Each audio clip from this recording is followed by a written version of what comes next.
Hello বন্ধুগণ, সবাই কেমন আছেন? সবার উদ্দেশ্যে একটা কথা বলি।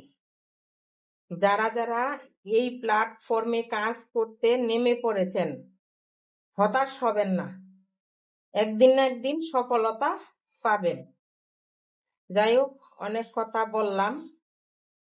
কালকের কিছু ডাল ছিল, এই ডালটা শুকায়ে নিতেছি, তারপরে রান্না বসাবো।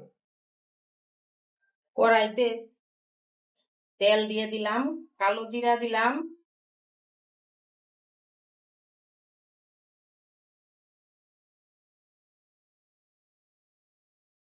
মরিচ,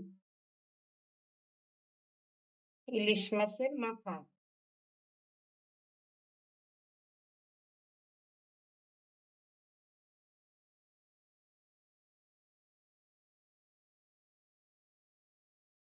লবণ,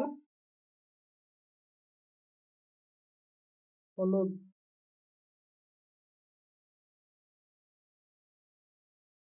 তরকারি।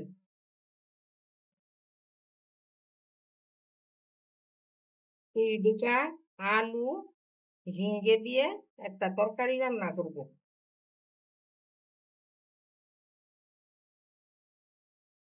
তরকারিটি এখন উল্টে পাল্টে দিব, জল দিয়ে ঢেকে দিব।